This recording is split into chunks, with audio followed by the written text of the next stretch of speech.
Hi guys, my name is Amaya and this is Daddy. We're at the park and we're doing one more shot. We're going to the park. How do you bowling with a pig? How? It's a pig ball. Waka waka intro.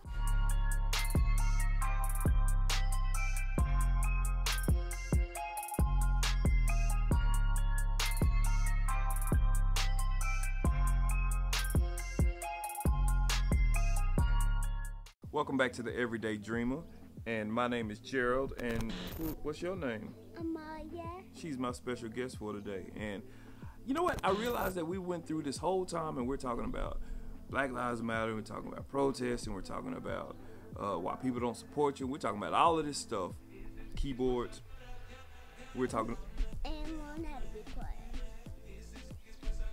We're talking about all of this stuff, and I realize y'all have no idea who I am. Why should you even listen to me? I don't even know. So what we're gonna do is we are going to do a get to know me video. So this is getting to know me. So my name is Gerald, and I'm a husband, and I'm a father of 3 girls. And I'm Daddy's daughter. This is Daddy's daughter. What's your name? Amaya. Amaya what? Amaya Davis. Okay. And yeah, I love my girls. Happy Father's Day to everybody who Dada, I want to say something to the people. I'm going to show you how to spell my name. Amayah. How old are you? 4. I just had a birthday. You're massively smart. Okay, so The camera's on my face. okay, she's gonna take this video over. I promise you. So let's start knocking these questions out. Okay, if you haven't subscribed, please do so. Let's get to 200. We get to 200, we're gonna do something special. All right. Thank everybody who sent questions. First question is from Noel Andrews. When you found out your wife was pregnant with your first child, were you nervous or excited? What lessons did you learn from having your first child that helped you with baby number 2 and number 3? When we found out, Savannah's my oldest. Look, Savannah's right here. When we found out that, Savannah's not even here. well, it's gonna be editing, so I'm gonna edit her picture in. I'm gonna put a picture in right there. Like you can't see it right now, but it's gonna be right there. All right. So when we first found out we were pregnant with Savannah, my wife cried. Fun fact, dude. Listen, we were married 3 years. And we thought that, you know, we were in San Diego, we were on the beach, we were loving life, and we weren't ready for no kids. This is the lesson that we learned for kid number 2 and 3. We learned that if you got 1 kid, no shade to all the parents with 1 kid out there, but 1 kid is easy. 1 kid is easy. 1 kid is basically like a carry-on. It is. You just kind of stick it under your arm, go wherever you're going, make sure you don't drop the kid. You good. Once you Go to the park. No, we're talking about the lovely joy of parenthood. So And Father's Day, guys. and Father's Day. So that's Your hair is long.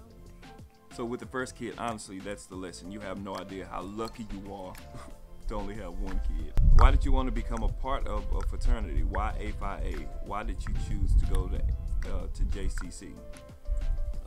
Great question once again. For those of you who don't know, I'm a member of Alpha Phi Alpha Fraternity Incorporated, 1906 A5A, who you with ICE. Out of the night that covers me, black as the pit from pole to pole. I think whatever God's may be for my unconquerable soul. Y'all get it. The reason I chose Alpha, because Alpha was leader among leaders, and I felt like that's what God called me to be, a leader among leaders. So I chose Alpha. Crystal Johnson Davis asks, thank you, Crystal. When did you realize that music was a passion of yours? For those of you who may not know, I'm a musician. I'm a gospel artist. I'm a gospel artist. And I've been doing music. Darling, how long have I been doing music?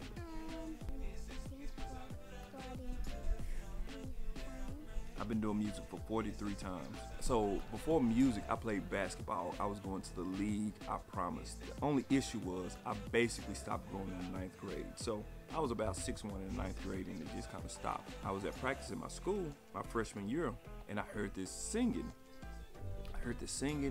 Across the hall. I went and heard, and the male chorus was practicing this song called Poor Man Lazarus.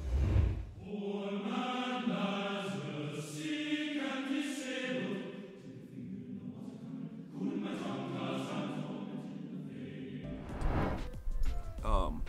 and I heard it, and it was the most amazing thing I've ever heard. I walked out the hall, and I never played basketball again. That's when I fell in love with music. Great question, thank you. How's the transition been moving from California to Atlanta? Hard. How long have we been out here? For 24 hours. We've been out here for 24 hours. And it's, it's been hard. It's getting better. Because, I mean, you got to think. So for the last, geez Louise, man, for the last 8 years of our life, the last 8 years of our life, we were in San Diego. When me and my loving wife Danielle, when we drove out to San Diego, we were only married, we only lived together for like 25 days, and then we drove out there. So we built our whole life in California. And when we left and came back to Atlanta, San Diego, man, it's only like maybe 3 black folk there total, and we were 2 of them. So that's always an adjustment. And then when you come to Atlanta and it's like black folk central, then that's an adjustment. So it was hard. Sean Burrows asked, by the way, he has a YouTube channel, I'll link it down below. I've always had this fear. I don't know if it's a healthy fear or not, but I've always had this fear. I've always felt like one day the rapture's gonna come and I'm gonna go to heaven because it's all good. In the midst of all of that's going on, somehow me and Jesus are gonna make eye contact. And in that eye contact, for that split second, I would know that he's saying, yeah, you're going to heaven, but there was so much more that you had to do, and you didn't do it. That's what motivates me. Fred Willis, who is just a genius of a man. Fred Willis asks, you're a brave guy and you have made some bold moves in your life. Looking to the future, what scares you? Hold that thought. I think we need to change the scenery. What you think? Let's go. Let's go to Daddy's over here. Daddy!